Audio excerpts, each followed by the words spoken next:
anything that you have that has a hole in it, and maybe a hollow base, you can easily turn it into a fountain. And this is exactly what we did with this one. Basically, we just put the hose up in there. And the hardest part of this one was to get the hose to stay in. We used plumber's putty just to keep it level there.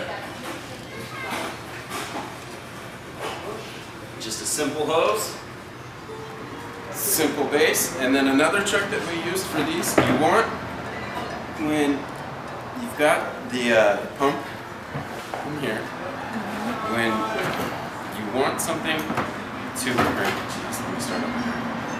You're going to want to have a little hole or empty space on the bottom so that way the water can get in there and get to the pump and flowing nicely. So what we did to fix that is we used these just little ceramic pot feet, which you can buy here and anywhere else. So that way you can just set it up on top there, and that way that'll give you the lift needed to. So the pump part of it actually has to go up on this side. Yep. Okay, cool. Well, it doesn't have to. There are some neat tricks that you can do if you don't have something that's got a hollow in it and you want a pump out there. These are what we call little fountain covers. You just put your pump in there, and then you can have your extension cord and hose coming out the side. And so that's a nice way that you can hide it if you don't have some type of container that will hide it naturally. This is just like a regular pump. Yep, and one of the biggest challenges that there is to finding or to making your own fountain is going to be finding a really good base. And like I say, these ones we've got some whiskey barrels, and these are definitely going to be more of an outdoor fountain look.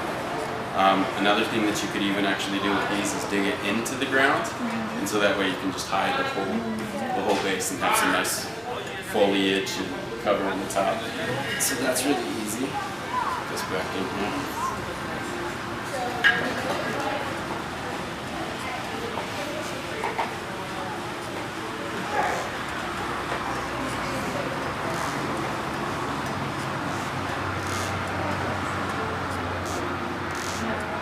And sometimes it can be a little tricky, but it's fun once you get one to work out exactly how you want it to. So then we'll take this part of the hose and it'll just hook directly into your pump.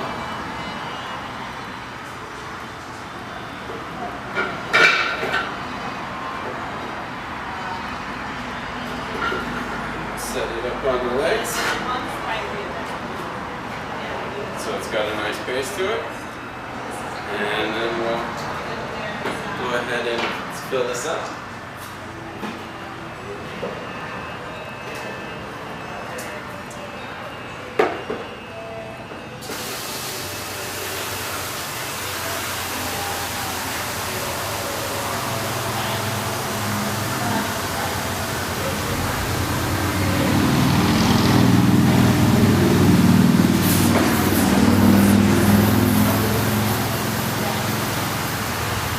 You want a good couple inches in there to make sure that you've got enough flow.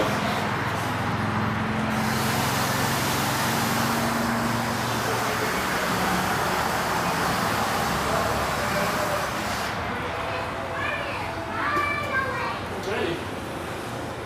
And then now we simply plug it in. And there you go, simple as that. This is a nice one. Any one of these ones that kind of has the hole, they get that nice kind of flow over to them.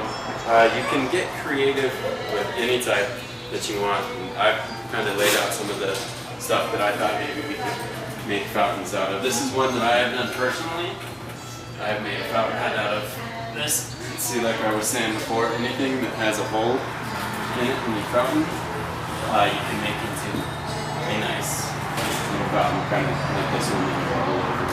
And then you can get creative on all types of stuff.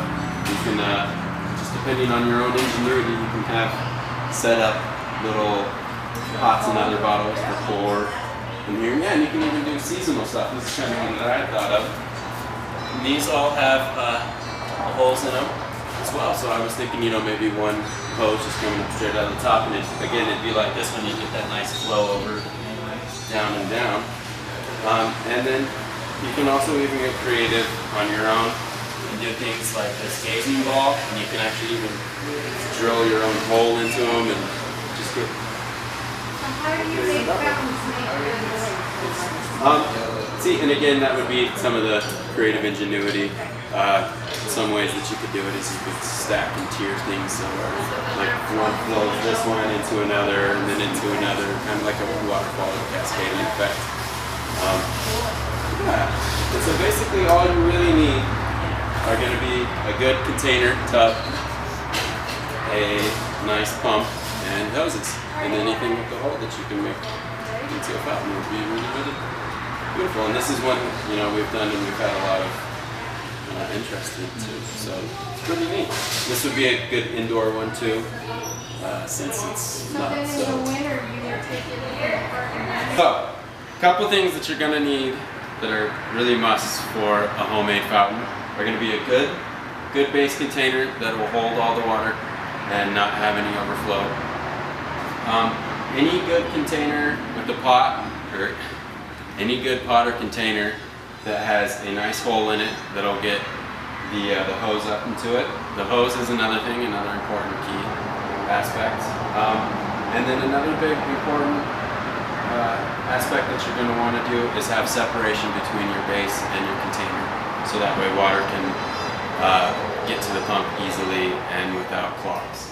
And basically that is about it, and anything else that you would want to add is going to be coming straight out of your own imagination.